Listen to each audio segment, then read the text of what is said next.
curso Derecho Mercantil 2.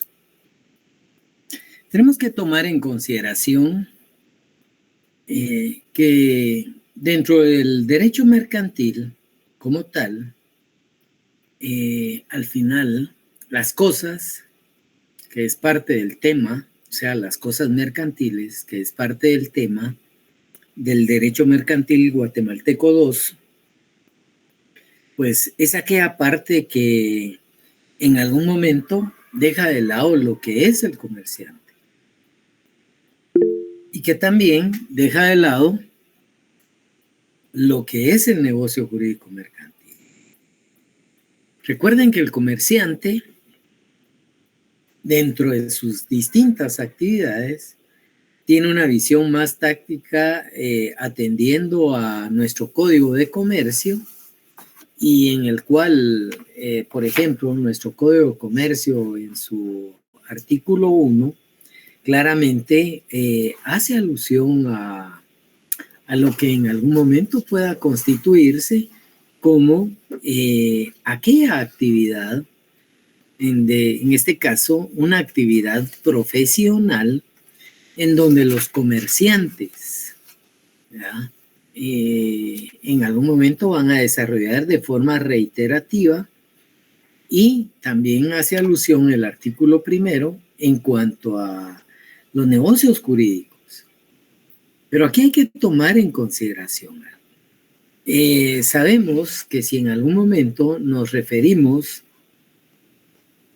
a una actividad, en este caso, en donde un comerciante como tal, ¿ya?, esa parte objetiva del Código de Comercio, en donde al final, pues lo único que va a materializar es una serie de hechos, una serie de actos, una serie de obligaciones como tal, pues tendrá que evaluarse ese negocio jurídico. Si ese negocio jurídico es mercantil o es un negocio jurídico mixto en algún momento, ¿ya? Y de ahí, pues, no perdamos de vista que hay principios, ¿ya?, de buena fe guardada, ¿ya?, como los regulados en el, ¿qué sería?, 669 del Código de Comercio, en donde también hay que tomar en consideración que toda prestación se presume onerosa. Y aquí es de aclarar que la excepción a esa regla onerosa dentro de ese principio de verdad sabia y buena fe guardada es la cesión ordinaria de los títulos de crédito, la cual básicamente va a tener como fundamento en dar un título de crédito. Puede ser una donación, ¿no? Y así podríamos venir y esperar una serie de actos que el mismo derecho mercantil nos llevará para poder, en este caso, trascender dentro de las cosas mercantiles. Una cosa mercantil, ya, un título de crédito que, dicho sea de paso, pues tiene que tener el estudio previo, ya sea de la persona o de la empresa. ¿Para qué? Para poder tomar aquellos aspectos generales, ¿ya? Y dentro de esos aspectos generales sobre los bienes o las cosas, podamos generar una gran diferencia. ¿Qué es un bien? ¿Ya? Pregunto, a ver, un voluntario, ¿qué es un bien?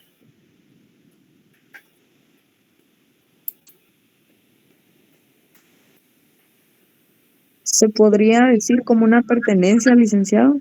Una pertenencia, dice. Vaya. ¿Alguien más? ¿Qué es un bien? Licenciado, objetos tangibles y no tangibles. Bueno, ahí ya nos vamos a algo más profundo, lo tangible y lo no tangible. A ver, licenciada Nelly, dígame, ¿qué es un bien para usted?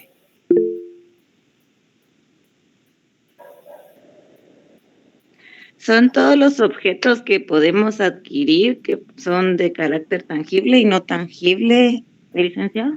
Vaya. A ver, licenciado Josué Isaac. Licenciado, yo considero que es todo lo que es objeto de apropiación y comercialización, así como transferencia. Ahí ya vamos ampliando. ¿Ah? Tenemos todo elemento, diríamos, de apropiación. Y si es de apropiación, nos genera riqueza. ¿Ya? Es susceptible de un provecho. ¿Ya? Al licenciado Barranchina, cuénteme. Licenciado, podría ser todo aquel objeto que puede satisfacer directa o indirectamente una necesidad humana. También puede ser algo que satisface. ¿Ah? Bueno, todos, de una u otra forma, nos llevan a que un bien como tal, pues puede ser ese elemento de fortuna.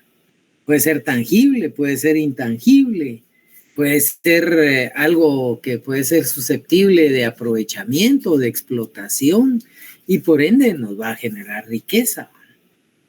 Pero aquí hay algo importante, ¿va?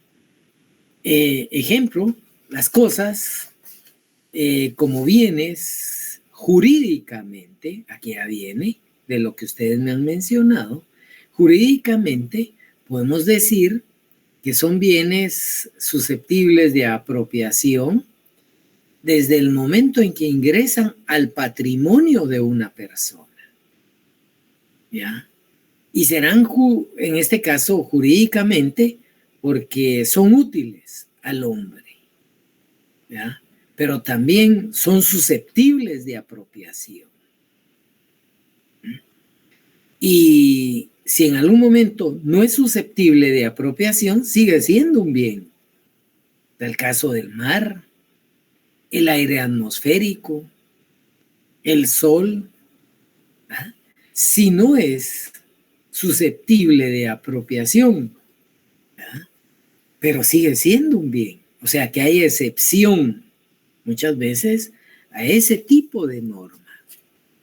Entonces, ¿y por qué menciono los bienes? Porque los bienes al final, tal y como mencionaban las abogadas, incluso la licenciada Nelly, tangibles o intangibles. ¿Ah?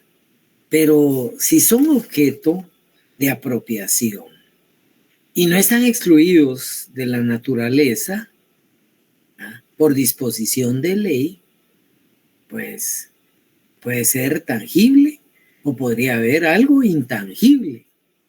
Ustedes pueden tocar el sol. Es algo intangible, ¿no? Ustedes podrían tocar el oxígeno, detenerlo, tomarlo.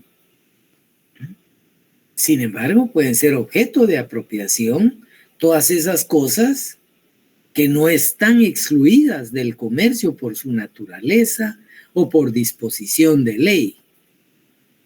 Pero también hay que tomar en consideración que cuando están fuera del comercio por su misma naturaleza, que no puede ser poseída exclusivamente por, en este caso, ninguna persona, o por disposición de ley, pues se pueden declarar irreductibles a propiedad particular.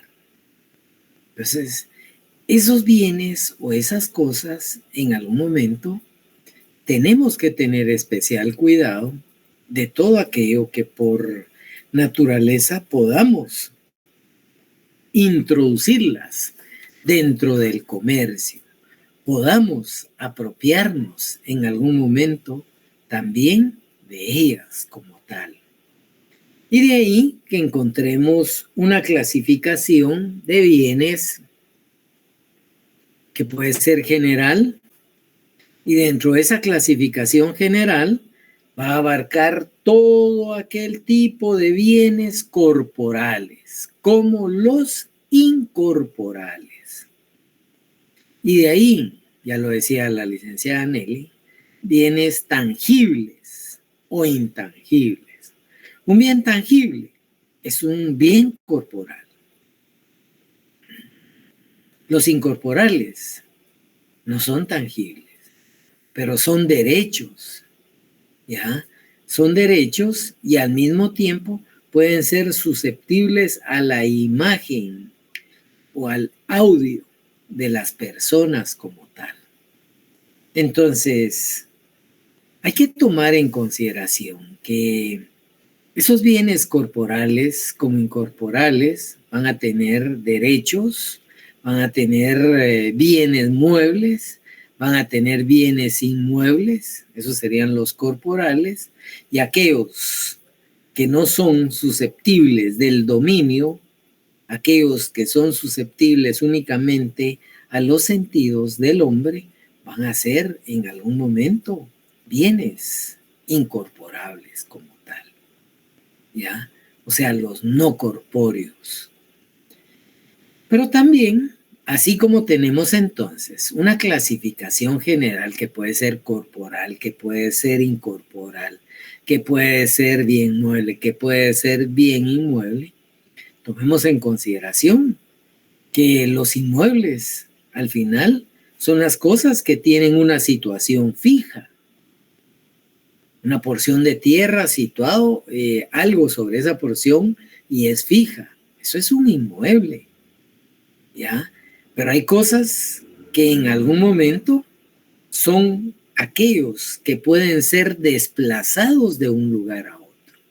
Y de ahí vamos a encontrar que esos son los bienes muebles. La ley del impuesto sobre la renta, solo como ejemplo,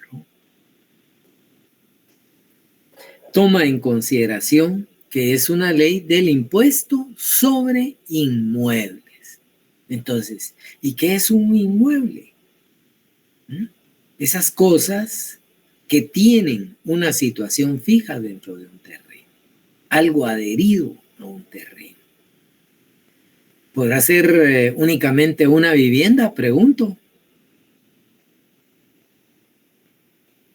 ¿Solo uno? ¿Podrá ser únicamente una vivienda? No.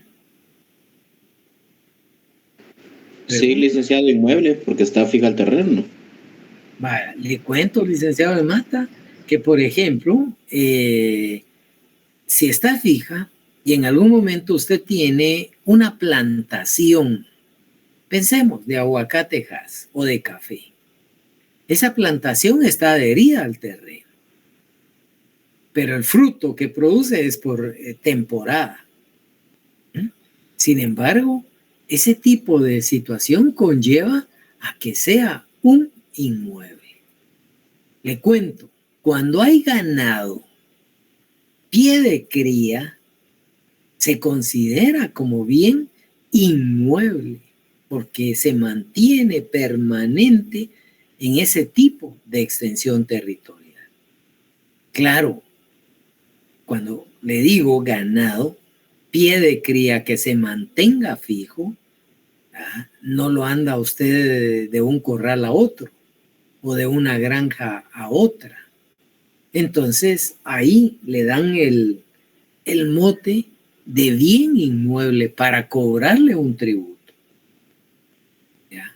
Sin embargo, pues, ¿qué pasa cuando ese ganado es susceptible de traslado de un lugar a otro? Hoy está en una granja, mañana va para otra granja, pasado al matadero y así sucesivamente. Ahí se considera bienes muebles como tal. Bueno, nuestro Código Civil, tomemos en consideración, a ver si alguien tiene un Código Civil. Por favor, ¿tendrá alguien un Código Civil? 446 del Código Civil. Se reputan bienes inmuebles. ¿Ah? Artículo 446, se reputan bienes inmuebles. El artículo 445 sí se refiere literal a bienes inmuebles. Ah, no, pero hágame el favor, déle lectura al 446, discúlpeme. Okay.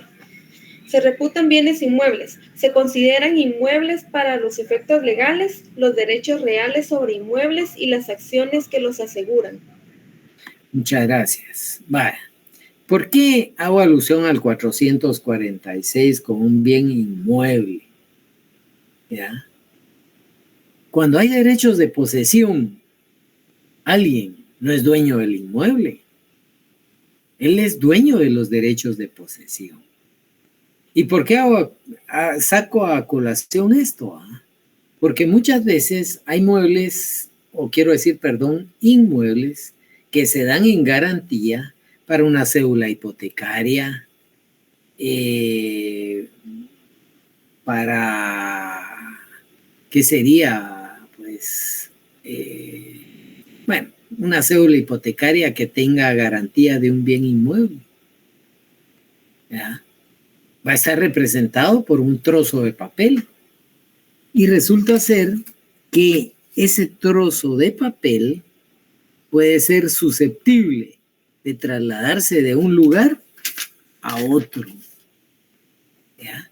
Y cuando alguien comercializa esas cédulas hipotecarias, pues hay que tomar en consideración que no se van a llevar a tuto la casa, sino que el trozo de papel, ¿por qué? Porque hay un derecho incorporado dentro de dicho título como tal. Entonces, eso es lo importante de este 446. ¿Alguien más? O si no, también, licenciada, le molesto 400, ¿qué sería? 47, por favor. Artículo 447, parte integrante. Es parte integrante de un bien lo que no puede ser separado sin destruir, deteriorar o alterar el mismo bien. Muchas gracias. Volvemos nuevamente, ¿va? Alguien puede ser dueño de un terreno y por ello es de que cuando alguien construye, ¿ya? Y pues no se puede separar dicha construcción, una vivienda con materiales permanentes, pues automáticamente pasa a constituirse, ¿ya?, en uno de los bienes que no pueden ser separados y por eso se constituyen como inmueble también. Es decir, es bastante amplio este elemento de consideración de los bienes inmuebles. Podemos tener entonces también que hay en algún momento, pues, aquellos elementos que pasan a ser constituidos como un bien inmueble. Si alguien, por ejemplo, construye, pues, ¿qué les podría decir? De manera permanente. Si alguien tiene una producción de esas, de ciclos reproductivos sin necesidad de volver a resembrar, los muelles, los diques, que en algún momento aquellos viveros de animales, las colmenas, los estanques de peces, ¿ya? Todos estos pasan a ser considerados atendiendo precisamente a nuestro Código Civil como bienes inmuebles como tal.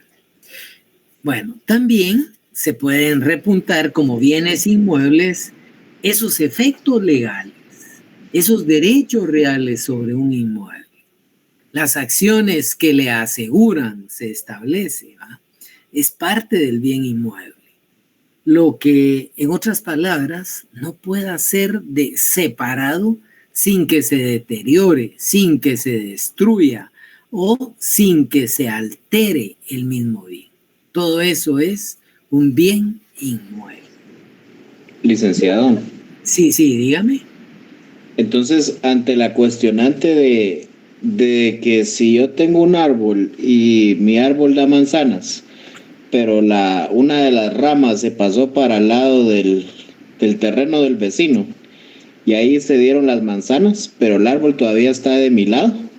O sea, las manzanas son mías, ¿no? Porque o sea, el árbol está a mi bien inmueble, ¿no? Pero está alterando el espacio físico del otro. Entonces pasa a ser propiedad del terreno como tal. Entonces es por ello que muchas veces existe conflicto cuando hay una serie de sembradíos o de algún tipo de productos sembrados en el margen, póngale, de la otra contrapared o del otro lindero, ¿ya? Y de ahí ya nos meteríamos a otro rollo, pero hay que tomar en consideración que por eso el mismo Código Civil establece los tipos de propiedad, la usucapión, por ejemplo. A ver, licenciado Barranchina, dígame. Licenciado, no solamente para fundamentar un poquito lo que el compañero mencionó, en el artículo 483 dice que las ramas que se caen sobre propiedad vecina, si las ramas de los árboles que extienden sobre alguna heredad, jardines o patios vecinos, el dueño de estos tendrá derecho de reclamar que se corten en cuanto se extiendan sobre sus propiedades. Los frutos de las ramas que se extiendan sobre el predio del vecino pertenecen a este. Bueno, muchas gracias por el aporte. Estamos 483 del Código Civil, licenciado de Mata, para que le agregue ahí a estos bienes inmuebles como tal. Bueno, luego encontramos los bienes muebles. Ese tipo de bien que al final es movible, es transportable de un lado a otro, ¿ya? Siempre que el ordenamiento jurídico no le haya conferido un carácter de inmueble, por accesión, por ejemplo. Aquí ya viene, la accesión como tal. Pero también tomemos en consideración que nuestro Código Civil claramente establece que los bienes muebles, como aquellos que puedan trasladarse de un lugar a otro, sin menoscabo de ellos, las construcciones en terreno ajeno hechos para un fin temporal, los famosos MUPIs que le denominan, o aquellas casas de madera que solo están de forma temporal, aquellas acciones o cuotas que al final, pues, las mismas sociedades como tal, sobre todo las accionadas, las emitan para poder, en este caso, adquirir bienes inmuebles como tal, pasan a ser bien muebles. ¿Qué quiero decir con esto? Que un título de crédito, ese trozo de papel, puede tener la representación de un derecho posesorio de un bien inmueble. Pero eso es la garantía. Pero el trozo de papel en calidad de título va a circular y se convierte en bien mueble, susceptible de trasladarse aún y cuando incorpore derechos reales, ¿ya?, dentro de. Lo mismo sucede con los derechos de autor o inventor en la propiedad literaria, artística o industrial como tal, ¿ya? Aquellos también que sirven como parte de, podríamos decir, como una parte exclusiva de un uso ordinario en la familia, ¿ya? El dinero, las joyas, las medallas, las armas, la ropa, los animales que son susceptibles de llevarse, pues, una mascota como tal, pasan precisamente a tener ese tipo de característica de bien mueble como tal. Bueno, en el caso de algunos semovientes, podríamos decir que son bienes muebles, pero si están, oígase bien, al servicio de la explotación dentro de una finca, pasa a ser inmueble. Ahí sí hay que tomar en consideración. El semoviente será bien mueble cuando no sea objeto de explotación, ¿ya? Sencillamente de traslado de un lugar a otro. Pero si está permanente y es objeto de explotación, pierde esa calidad de bien mueble y se convierte en un bien inmueble como tal. Bueno, me voy a detener para no crear todavía mayor confusión. Recordemos entonces que de acuerdo con el comercio, pues esos bienes en algún momento pueden tener una clasificación. Y la clasificación general serán aquellos bienes corporales o incorporales, o aquellos bienes muebles o inmuebles como tal. Reitero, serán corporales cuando son objeto de algo tangible. Toque un escritorio, toque en la computadora, pasa a ser precisamente un bien corporal. Pero un bien incorpóreo solo es objeto de los sentidos del hombre. Ustedes pueden tener la computadora, y en la computadora, por ejemplo, pueden tener un descanso de pantalla, y ustedes en algún momento diríamos, la computadora es un bien corpóreo, pero incorpóreo lo que solo es susceptible a los derechos del hombre. Los bienes inmuebles serán adheridos y tendrán un carácter permanente, mientras que los muebles son susceptibles de traslado de un lugar a otro. Dentro de los ejemplos, un árbol que produzca frutos dentro de un terreno pasa a ser un bien mueble. El ganado que se utilice para la explotación y permanece como pie de cría en la finca pasa a ser un bien, fíjase bien, inmueble. Y todo aquello que sea susceptible de trasladarse de un lugar a otro, pues pasará a ser bien mueble como tal. No sé si les queda alguna inquietud ahí. Aporte. ¿No?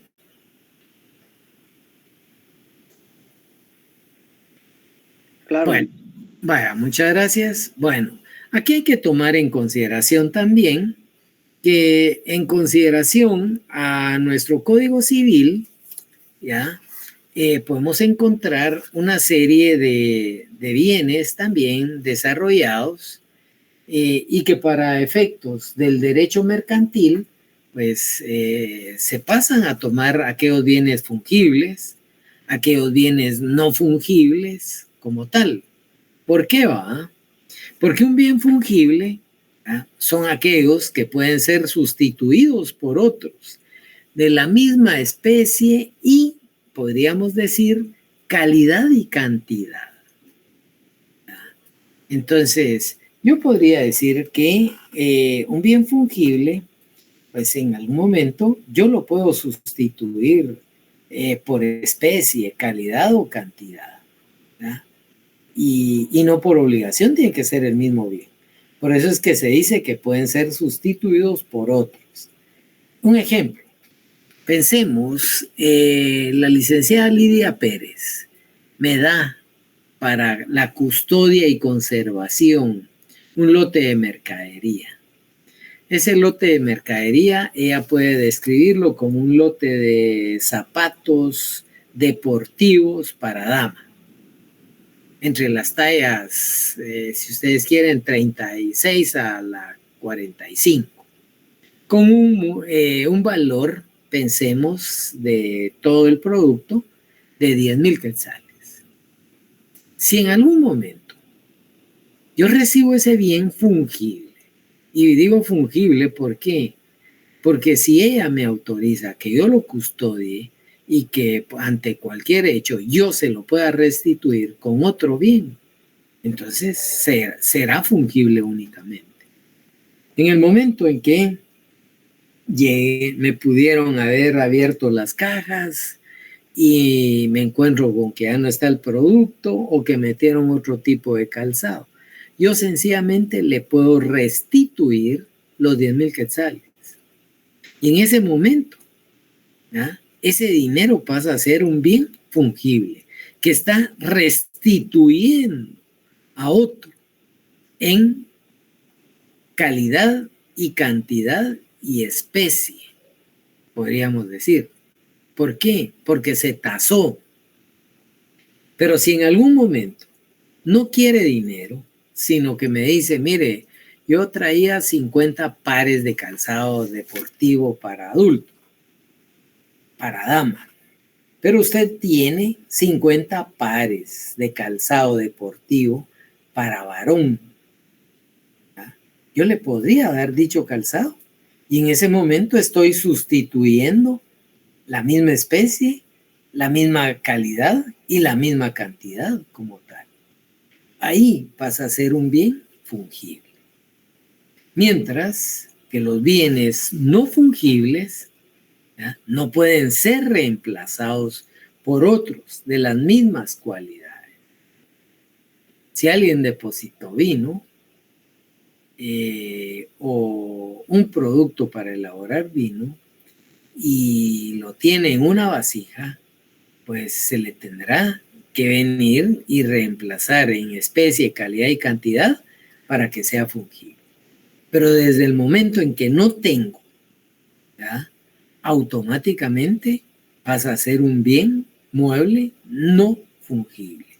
No lo puedo reemplazar por otros de las mismas calidades. Dos cosas se llaman fungibles.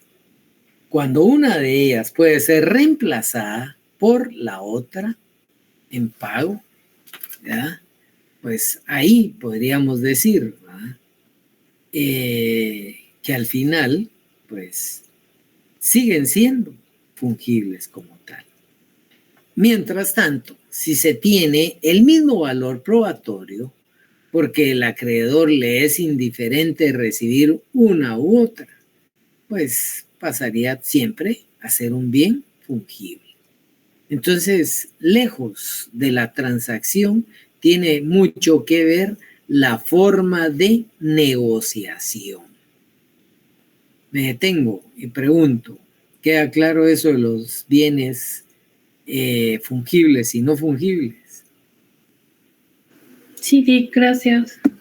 Bueno. Pues yo solo quisiera, tal vez, si pudiera darnos un ejemplo de uno no fungible. Oh, sí, por favor. Los que no pueden ser reemplazados por otros de las mismas cualidades. Usted me da, por ejemplo, un billete de 200 quetzales. Y resulta ser que fue el primer billete que se emitió y tiene en el código el 0001. Y me dice, guárdeme esto. Y resulta ser de que por confusión, por descuido, lo que sea, me lo gasto. Entonces usted me dice, mire, es que yo se lo di a guardar y yo quiero mi billete. En ese momento, cuando yo le diga, mire, le voy a dar 2 billetes de 100, por ejemplo, usted me va a decir, no, yo quiero el billete de 200, el que tenía la codificación 001.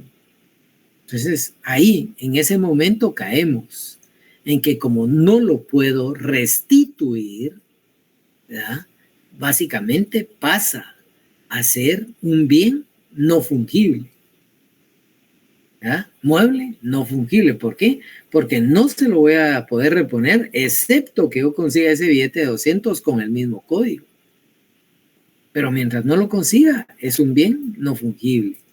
¿Ya? Y es de ahí de donde, si usted me lo había dado bajo guarda y custodia, hay caso que yo soy parte de una institución bancaria, usted lo dejó en una cajilla de seguridad y tiene un valor histórico porque fue el primero y lo va a someter a subasta, a lo que fuera, yo le estoy ocasionando daños y perjuicios. Entonces usted va a reclamar su bien no fungible. Mientras que si usted dejó el de 200, no importa el número de código, y al final fíjese que me robaron y se fue, pero mire, aquí hay 4 de 50, le estoy restituyendo en papel moneda, que sería especie. La calidad pues la dejaríamos de lado porque sigue siendo textura de papel moneda, y la cantidad porque le suma 200 como tal. ¿Estamos ahí, licenciada? Sí, gracias, licenciado, comprendí.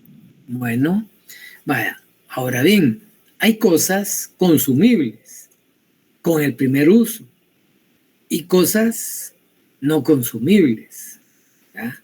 Por ejemplo, las cosas que se agotan en la primera ocasión de uso, ¿ya?, el combustible, por ejemplo, ¿ya?, esa es una cosa consumible. En el primer uso se agotó como tal, mientras que hay cosas que en algún momento, ¿ya?, no son consumibles.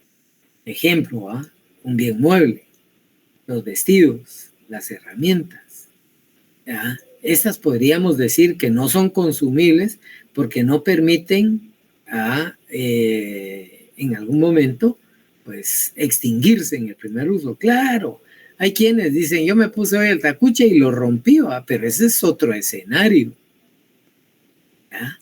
Pero aunque sea los pedazos ahí están, subsisten, mientras que el combustible desaparece como tal. Entonces, las cosas no consumibles podríamos llegarlas a establecer que permiten aquel uso reiterado o constante, ¿ya?, de esos bienes, ¿ya?, sin que esto pues permita venir un agotamiento como tal. Hay un uso reiterado de los muebles, un dormitorio amueblado. Cuando digo amueblado me refiero a una cama, a las famosas marquesinas, un televisor. Son bienes que al final tienen un uso reiterado y por lo tanto se convierten en cosas no consumibles. Con el tiempo se podrán deteriorar y cambiar, pero mientras permanezcan siguen siendo cosas no consumibles. Menciono esto porque cuando lleguemos a los títulos vamos a empezar a tener la necesidad, por ejemplo, un título, certificado de depósito. Acudimos a un almacén general de depósito y ahí podemos dejar bienes consumibles. ¿Qué les diría? Pues una pipa ¿ya?, y está resguardada. Y resulta ser de que por A o B circunstancia alguien viene, la topa, perfora y se pierde el combustible. ¿Qué va a pasar cuando esa almacenadora le deba de devolver esa mercadería, esos bienes depositados ahí? ¿Ya? Mientras que, pues, cuando hay una serie de bienes, por ejemplo, pantallas pueden estar ahí por tiempo y aunque no las estén usando, ahí permanecen. Entonces no son consumibles. ¿Ya?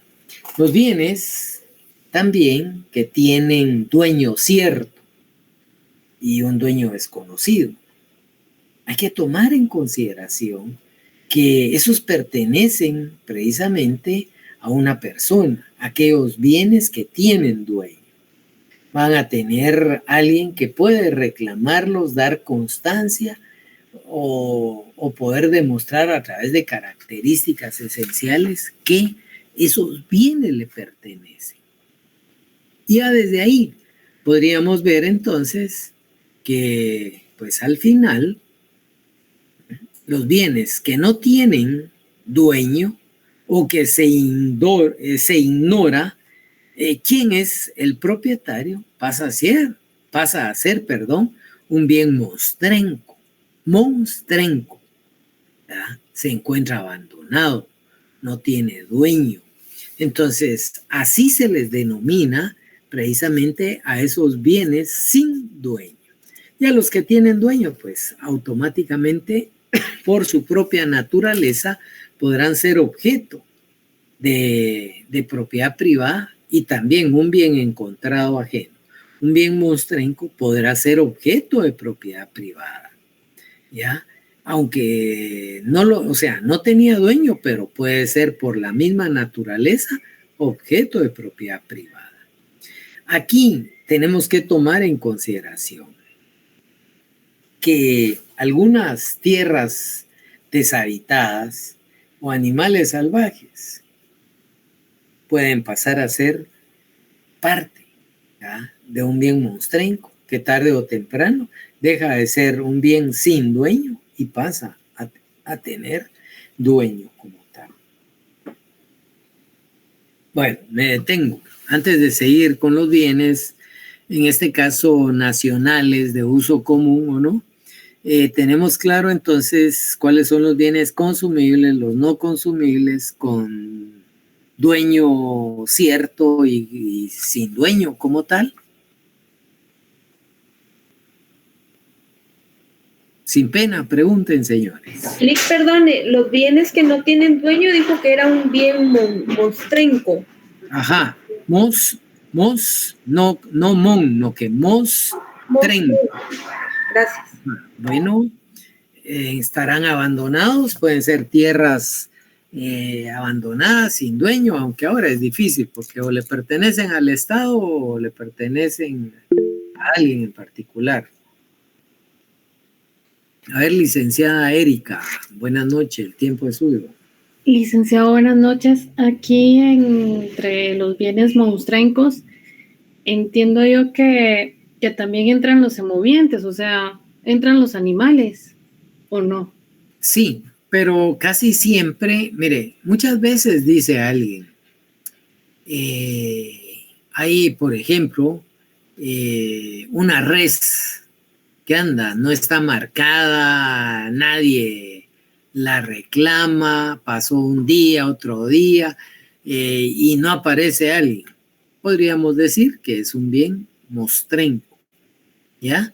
Y la otra son los animales salvajes. Eso sí, automáticamente, por el hecho de no tener dueño, pasa a ser mostrenco. Lo que hay que tener especial cuidado que cuando hoy en día, recordemos que este tipo de institución viene del siglo pasado. Tenemos ese decreto ley 106, nuestro Código Civil, ¿ya? Que data de abril del siglo pasado. Pero hoy en día, por ejemplo, hay una ley de animales, de protección a los animales o a las mascotas, y por ejemplo antes decía alguien, un bien mostrenco pasa a ser agarraron 4 o 5 loros o pericas. Hoy es delicado eso, ¿ya? No puede ser tan fácil objeto de apropiación como tal, ¿ya? ¿Por qué? Ahí sí que la protección que se pudiera generar. En el lago de Atitlán, por ejemplo, el pato poco, que ya estaba para desaparecer, con protección. Por mucho que anduviera, nadie lo podía venir y tomar porque pasa a constituirse un delito. Entonces, sí hay situaciones que se dan. Hay aspectos como, por ejemplo, a pesar de que la ley establece claramente que los tesoros y las vetas de metales preciosos que se encuentren dentro del subsuelo pasan a ser propiedad del Estado. Pero si lo vemos desapasionadamente y no es veta y alguien encontró una vasija porque nuestros ancestros o nuestros antepasados siempre creyeron en la reencarnación, ¿verdad? Y a través de la reencarnación alguien viene y pensemos, fue y está zanjeando para echar una pared y se encuentra una vasija. Realmente ese pasa a ser un bien mostrenco. Lo único que si hace bulla se lo decomisan, pero realmente es un bien que no tiene dueño. ¿Estamos ahí, licenciada? Sí, Lick, muchas gracias. Bueno, ¿alguien más, por favor? ¿No? Bueno, hay bienes nacionales, por favor, aquí hay que tener especial cuidado, porque hay bienes nacionales que son de uso común y hay bienes nacionales de uso no común. Partamos. Como esos bienes de dominio público, por ejemplo, al final son bienes del poder público. Siempre le van a pertenecer al Estado como tal o al municipio y se van a dividir en bienes nacionales de uso común y en bienes nacionales de uso no común. Los bienes nacionales de uso común puede ser una calle, podría ser un parque, podría ser un camino, un puente, que al final no sea de propiedad privada. los famosos puertos, los muelles, los embarcaderos, ¿ya?, que sean de aprovechamiento general, pues pasan a ser bienes nacionales de uso común. Además, tenemos que tomar en consideración que, pues, si hay aprovechamiento por parte del Estado, por parte de una municipalidad, las aguas de la zona marítima, por ejemplo, territorial, en una extensión y en términos que fije la ley respectiva, los lagos, los ríos navegables, aquellos ríos flotables, las riberas, los ríos y vertientes o arroyos que sirven de límite al territorio nacional, las caídas, los nacimientos de agua, por ejemplo, podríamos decir que pues pasan a ser bienes de uso común. De ahí que alguien vaya, por ejemplo, si ustedes quieren, para Occidente, y de repente pueden apreciar, para no ir tan lejos, cuando uno va a Solola y empieza el descenso para Panajachel, una gran catarata. Alguien puede hacer uso sin tanto problema. ¿Por qué? Porque pasa a ser un bien nacional de uso común como tal. La misma carretera, el mismo embarcadero, que sea público como tal. Ahora bien, ¿qué pasa cuando ya la propiedad pasa a ser, o el bien está dentro de la propiedad privada? Entonces, ahí no se puede hacer uso común de dicho bien. ¿Por qué? Porque tendría propietario como tal. Las zonas, por ejemplo, marítimo-terrestres del Estado, aquella plataforma continental, el espacio aéreo, la estratosférica, la extensión y forma que determina la ley, pasan a ser bienes nacionales de uso común. Un uso común, cuando las áreas estas electroatmosféricas reguladas en la Constitución, si mal no estoy, en el 121 como bienes del Estado, y venden las frecuencias, es decir, el poder hacer uso pagando, adquiriendo derechos, siguen siendo bienes nacionales, adjudicados para una explotación temporal, ya sea de teléfonos, ya sea de radio de banda ciudadana, de banda marítima, de banda aérea, de banda comercial, canales en este caso de televisión, radios comerciales, ¿ya? El mismo servicio de uso de banda ancha para efectos del lector de POS como tal. Todo este tipo de bienes pasan a ser bienes nacionales de uso común, porque aquel que pueda participar en las subastas va a adquirir derechos de explotación por un tiempo. Entonces se le va a reservar el uso común a esta persona, pero él puede explotarlo comercialmente. Y por otro lado, vamos a encontrar aquellos bienes nacionales de uso no común. Todos aquellos bienes que están destinados al Estado, a las municipalidades, a aquellas entidades descentralizadas y que constituyen su patrimonio, ese es un bien nacional de uso no común. ¿Ya? El tema del suelo, explotación del suelo, subsuelo, el tema de extraer cualquier sustancia inorgánica o bien orgánica del subsuelo, ¿ya?, pasan a ser prácticamente bienes de uso no común. O también aquellos ingresos y egresos, sobre todo los ingresos que sean recursos públicos, tanto del Estado como del municipio, siguen siendo bienes de uso no común. Muchas veces vamos a encontrar propiedades rústicas o bien urbanas que alguien tiene en posesión de la ley. Sí, yo soy dueño de 2 caballerías y cuando van y miden esas 2 caballerías, resulta ser de que no se habían percatado, que tenían media caballería más. Si en ese momento alguien que tenga esa adquisición de ese bien temporal o fijo ya, y que no se haya percatado y no inicia un proceso de rectificación de área, automáticamente la municipalidad o el Estado puede reclamar ese excedente de tierras como bienes nacionales de uso no común como tal. Entonces, esa forma de reclamar el excedente, esa forma de reclamar las reliquias arqueológicas, pasan a ser bienes, óigase bien, de uso no común. Pero también tomemos en consideración que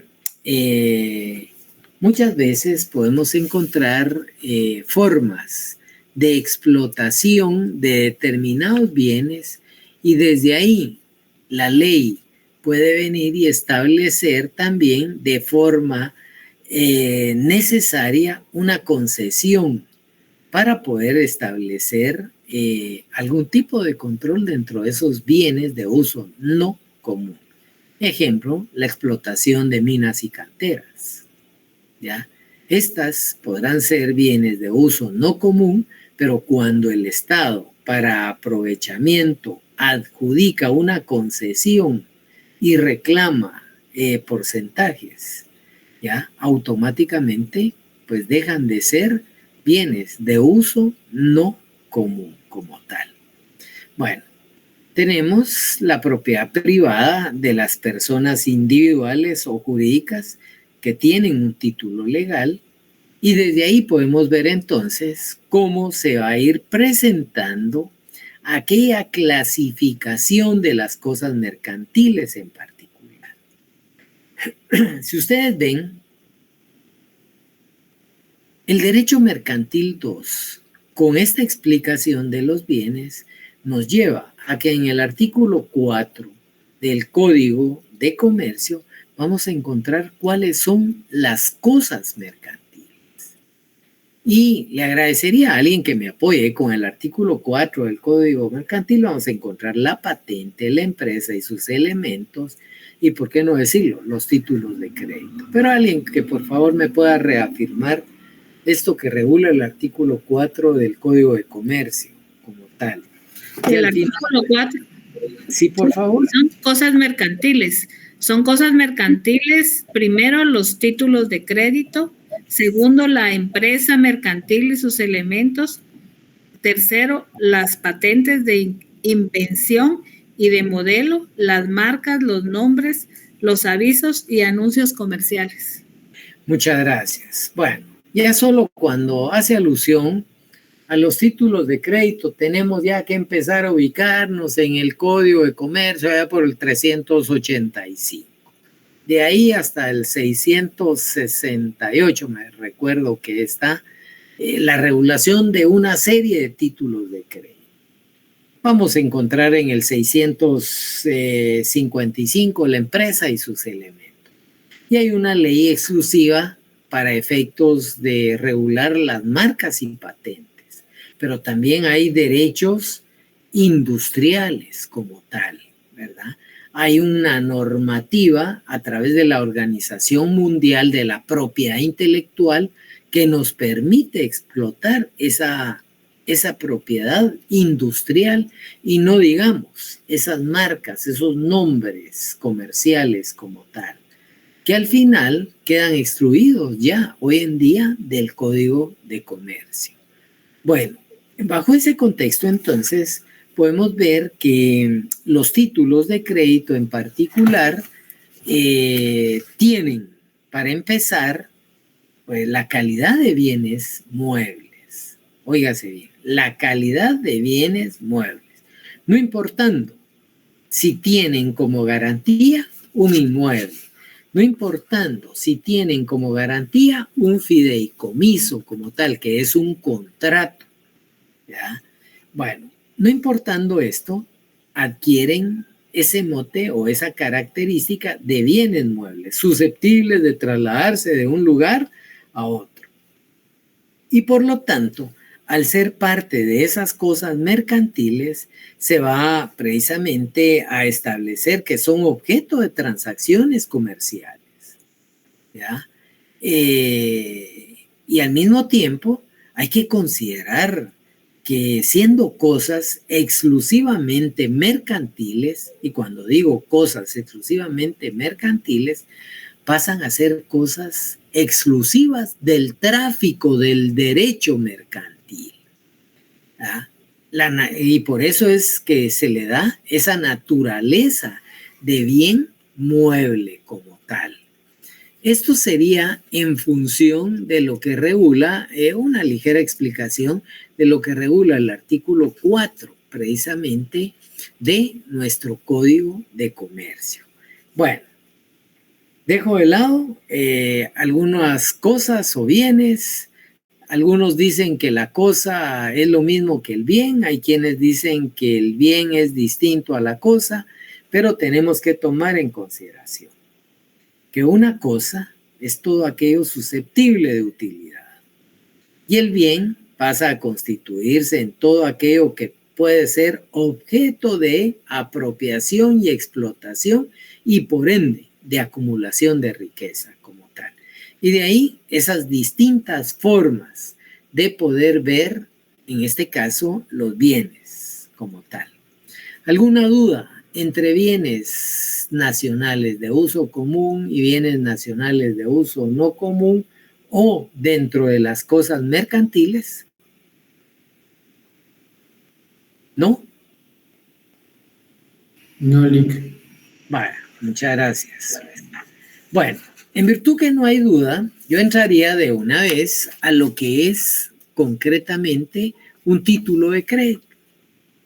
Los títulos de crédito tenemos que tomar en consideración que dentro del tráfico mercantil, a través de la historia, a través de ese proceso de desarrollo humano, tiene etapas fundamentales, ¿ya? Primero, porque dentro de esas etapas fundamentales existió el trueque. Entonces, ese intercambio de bienes pasa a ser un antecedente histórico para la creación, por ejemplo, de un trozo de papel llamado título de crédito. El intercambio monetario también pasa a ser representado a través de las famosas literales cambiales que le denominaban o letras de cambio, en donde alguien llevaba el aval, la recomendación de alguien para que si llegaba a otro país pudiera venir a entregarle esa carta y consecuencia de la carta le daban dinero. Entonces ahí aparece un antecedente de cómo una carta juega un rol de un título en algún momento, ¿ya? Y también está la tercera, que es el crédito. En la medida en que se estanca ese proceso de comercialización, es decir, ya no hay dinámica de comercialización y la necesidad de seguir produciendo y colocando los bienes producidos, pues generan que en algún momento se deba precisamente de otorgar un crédito. Y esa necesidad de obtener crédito, que porque o no hay dinero o porque yo necesito vender y la otra persona no tiene dinero y voy a generar un título de crédito, como por ejemplo una factura cambiaria libre de protesto, por mencionar algo, o bien una letra de cambio, o bien un pagaré, o bien un certificado de bono de prenda, ya todo ese tipo de elementos nos llevan a dinamizar el comercio. Y en ese proceso del campo activo y dinámico del comercio, dentro del derecho mercantil, esa actividad lucrativa tiene esos tres momentos. Insisto, el primero que tiene que ver con el trueque. Alguien daba algo y alguien recibía algo. Pero luego, por alguna razón, Para alguien ya no es de interés tener un chancho, tener un par de pollos o tener una res o un marrano. Ya no hay trueque. Entonces viene y surge la necesidad, en este caso, de un intercambio monetario. Resulta ser de que necesito dinero. Voy, presto y firmo un pagaré. Entonces tengo la disponibilidad económica y es la que me va a servir como intercambio monetario. Pero fui a dejar un pagaré y recibí dinero y hay un intercambio monetario. Con ese dinero voy y compro otros bienes y hay un intercambio monetario. Pero en la medida en que este tipo de proceso es más dinámico, vamos encontrando de que hay necesidad de comprar al crédito o de vender al crédito. Alguien necesita vaciar sus bodegas y empieza a rematar. No tiene, lléveselo y me lo paga la otra semana. Ya empieza a otorgar crédito. Este tipo de, en este caso de dinámica, este tipo de señal que cada vez va obteniendo mayor importancia, ya sea por distancia, ya sea por tiempo, ya sea por movilidad, ya sea en algún momento porque pues quien produce tiene demasiada existencia. Por cualquiera de todos esos factores, estos pasan a constituirse en ese antecedente de lo que pasa a ser posteriormente dentro de la doctrina, la teoría general de los títulos de crédito. Ese crédito, óigase bien, que es o mejor dicho, ese crédito, viéndolo como concepto, óigase bien, viéndolo como concepto, nos puede llevar a aquel acto en virtud por el cual una persona llamada acreedor le va a entregar a alguien más llamado deudor. ¿Qué le va a entregar? Bueno, depende, ¿va? Puede ser dinero, puede ser bienes, puede ser en algún momento pues la custodia de un bien en donde existe la obligación de entregar ese bien o en algún momento de entregar su equivalente. Y esa promesa pasa a ser expresa y de manera formal. ¿Y por qué expresa y de manera formal? Se tiene como objeto el poder exigir para el cumplimiento, ¿verdad?, pues algo que respalde la devolución. Y es allí donde aparecen los llamados títulos de crédito, en donde el título de crédito pasa a ser un documento necesario para ejercitar ese derecho literal, lo que ahí pueda decir y que esté escrito, y autónomo, ¿no?, de lo que ahí se consigna y que va a estar destinado a circular en el medio. Ejemplo, un cheque es un título de crédito y pues esos entran a circular. Una letra de cambio puede ser un título de crédito y entra a circular. ¿Ya?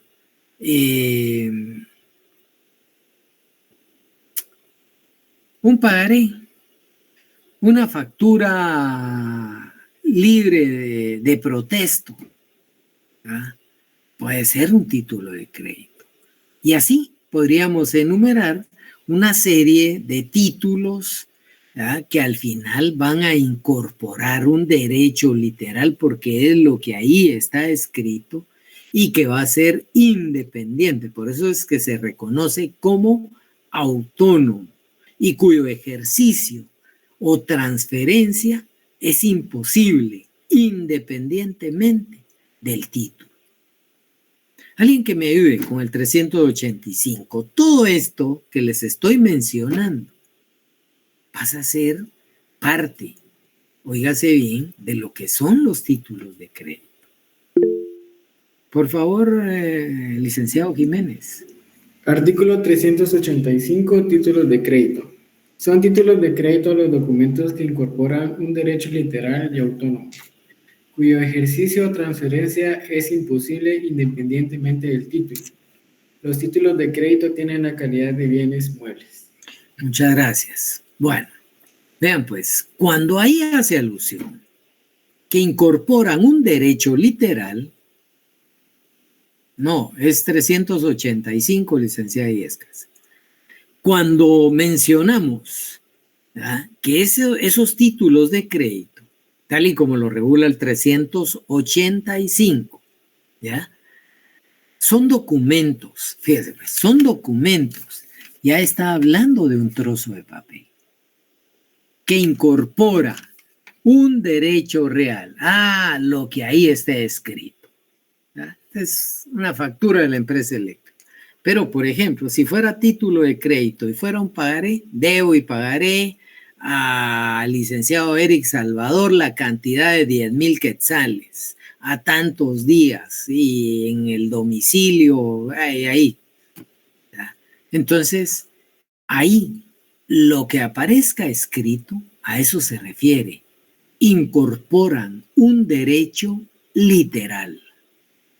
Lo que ahí se escriba, ese es ese derecho al que el dueño del título puede exigir y que es autónomo, cuyo ejercicio y transferencia, ¿verdad?, es imposible e independientemente del título. Yo quiero transferir los derechos, debo de endosar y entregar el título. Si no, no estoy transfiriendo la propiedad del título. ¿Ya? Ese tipo de transferencia en este 385 nos va a ir llevando entonces a que los títulos de crédito en algún momento, ¿ya?, sean actos de comercio, sean cosas mercantiles y son documentos como tal. Los títulos de crédito siempre van a pertenecer a aquellos actos mercantiles porque contienen una declaración de voluntad y se va a regir por las leyes mercantiles como tal. Cuando hice mención precisamente de este tipo de títulos, ustedes pueden ver acá en nuestro Código de Comercio, insisto, pues vamos a encontrar, ¿verdad?, que las cosas mercantiles, pues, aparecen los títulos. Y si aparecen los títulos, ya automáticamente tenemos que, ahí sí que mentalizarnos lo que define el 385. Pero cuando también establece que la empresa mercantil y sus elementos, ya también tenemos que mentalizarnos en aquello que regula el 655, en este caso, del Código de Comercio. Ahí hace alusión a una definición de lo que es empresa mercantil. La empresa mercantil es un conjunto de elementos humanos y materiales y empieza, pues, que desarrollan una actividad y ahí se va estableciendo. Entonces, este Código de Comercio al final nos lleva a definir no solo título, sino que también nos lleva en algún momento a definir las características mismas del título como tal. Pero tal vez antes de pasar a esas características mismas de los títulos de crédito, pues ya lo decía, ya tanto en el artículo 4, que hace alusión a los títulos de crédito como cosas mercantiles en el epígrafe, y el 385, en donde definitivamente dejan en esencia que son bienes muebles, ¿ah?, o cosas mercantiles, ya que pueden trasladarse de un lugar a otro sin menoscabo de su esencia, y como tales pueden transmitirse en propiedad y en garantía como tal.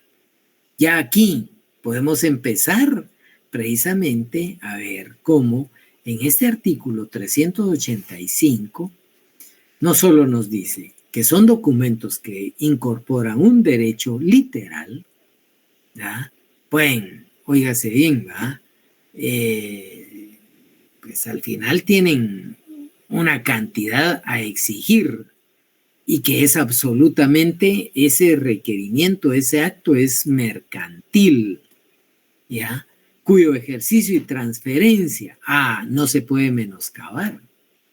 Es decir, no pueden transmitirse en algún momento si no se reclaman, ¿ya? Lo que en esencia ahí se tiene. Y para el efecto de esa transmisión pueden ser en propiedad o en garantía. Licenciado, por ejemplo, Cristian Álvarez. Yo le podría decir, mire, le voy a dejar un cheque o le voy a firmar un pagaré o le voy a dar una letra de cambio para el solo hecho de garantizar la mercadería que usted me pueda trasladar. Entonces, aquí hay algo importante. Surgió el título de crédito. Claro, me dieron una mercadería al crédito y está respaldada por un título. A la hora de transmitir, yo voy a transmitir esto y si usted es el dueño, por ejemplo, del título que le he trasladado, pues si usted necesita efectivo, usted lo puede vender, ya lo está transmitiendo en propiedad a otra persona. Y esa persona le respondió con, mire, yo tengo este título de crédito que me firmó Pelén y resulta ser de que tiene un valor de 50,000 quetzales a una tasa de interés del 10% a un año. Si él no se lo paga, básicamente yo debo responder. Entonces, transfirió la propiedad, transfirió la garantía, pero al mismo tiempo, aquí hay algo importante, incorpora ese derecho literal y autónomo cuyo ejercicio o transferencia es imposible e independientemente del título. ¿Qué quiero decir? Que por obligación debo de entregar el título y el día que se me presente para el pago, debo de recibir el título. En caso contrario, no estoy obligado a pagar. Acuérdese que usted me firmó uno, sí, demuéstrame el título y yo con gusto le pago. ¿Ya? Son situaciones que caen precisamente dentro de esa forma de transmisión. Son documentos que al final van a constituir un medio real de representar un derecho literal y autónomo. ¿Por qué? Porque yo presento el título y me lo van a pagar según lo que literalmente se establezca en el título. Sí, pero yo le voy a dar mercadería. Momento, eso es autónomo de la negociación. Yo lo que quiero es el dinero. Y es así como se van cumpliendo algunas de las formas que vamos a analizar el próximo día de clase como características de los títulos de crédito. Bueno, me detengo. Tenemos ya lo que es un bien, tenemos los distintos tipos de bienes, tenemos lo que es un concepto de título de crédito, tenemos lo que es la naturaleza jurídica de los títulos de crédito como tal. Pregunto, ¿alguna duda? No, dijo alguien. Todos están ahí. Disculpe. Sí, diga. ¿Me podría repetir un poquito lo de la naturaleza jurídica? Sí, son actos de comercio los títulos de crédito. ¿Por qué? Porque son cosas mercantiles y al mismo tiempo decimos que son documentos como tal. ¿Ya? Entonces, aquí, un título de crédito, podríamos decir que pertenece a los actos absolutamente mercantiles y contienen una declaración de voluntad. Entonces, ahí es un acto de comercio como tal. Usted vende algo y lo puede vender, si quiere, a través de un contrato verbal, o a través de un contrato telefónico, a través de un contrato escrito. ¿Ya? Ahí diríamos que el título pasa a ser un acto de comercio. Mire, fíjese que estoy colocando pagares, ¿le interesa? Ahí hay un contrato verbal donde usted adquirió títulos de crédito. Pero también tienen la calidad de bienes muebles o cosas mercantiles porque se pueden trasladar de un lugar a otro, sin menoscabar la esencia como tal. Y cuando menciono que son títulos de crédito y que son documentos, constituyen, óigase bien, un medio real de representar un derecho literal y autónomo y se pueden transmitir en propiedad y en garantía. Esa es la naturaleza jurídica. Licenciado Barranchina, no sé si le queda claro. Claro, Lick, muchas gracias. Bueno, bien señores, les dejo por acá el link para efectos de la asistencia. Si alguien quería preguntar, no tenga pena por mí, no hay empacho, yo puedo seguir hasta la 1 de la mañana las clases. Licenciado, yo solo, es que me quedó la duda de que cuando hablábamos de los no tangibles, ahora pasa, cuando ya es un título de crédito, pasa a ser un bien inmueble o mueble. Es que es lo que no le comprendí muy bien, porque se puede trasladar, pero antes de eso no, o sea, es lo que no me quedó muy claro, disculpe. Hay caso que usted tiene una propiedad y usted necesita financiamiento, pero no quiere vender la propiedad. Entonces se emite una serie de cédulas hipotecarias sobre el bien. Esos títulos llamados cédulas hipotecarias son un trozo de papel que pueden transferirse de un lugar a otro. ¿Estamos claros ahí, licenciada Nelly, en ese paso? Sí, licenciado. Bueno, ahora voy a la contraparte. ¿Qué garantiza ese trozo de papel que es un bien mueble? Está garantizando un bien inmueble, que es la propiedad. Entonces, usted no está trasladando la propiedad, sino que derechos reales sobre esa propiedad en caso de que no se cumpla con devolver el capital. Pero sigue siendo bien inmueble lo que está atrás del título de crédito. Y el título de crédito, por mucho que respalde la propiedad de un bien inmueble, se constituye o se muta a un bien mueble, porque el trozo de papel sí puede circular. Es susceptible de trasladarse de un lugar a otro. ¿Estamos ahí, licenciada Nelly? Sí, ahora sí, licenciado, muy claro. Gracias. Bueno, no tenga pena a la orden. Bueno, mis estimados, feliz noche. Nos escuchamos el próximo jueves a las 6 de la tarde. Ahí les dejo 2 minutos más la asistencia, por favor. Feliz noche. Muchas gracias. Feliz noche. Gracias. Gracias. Buenas noches.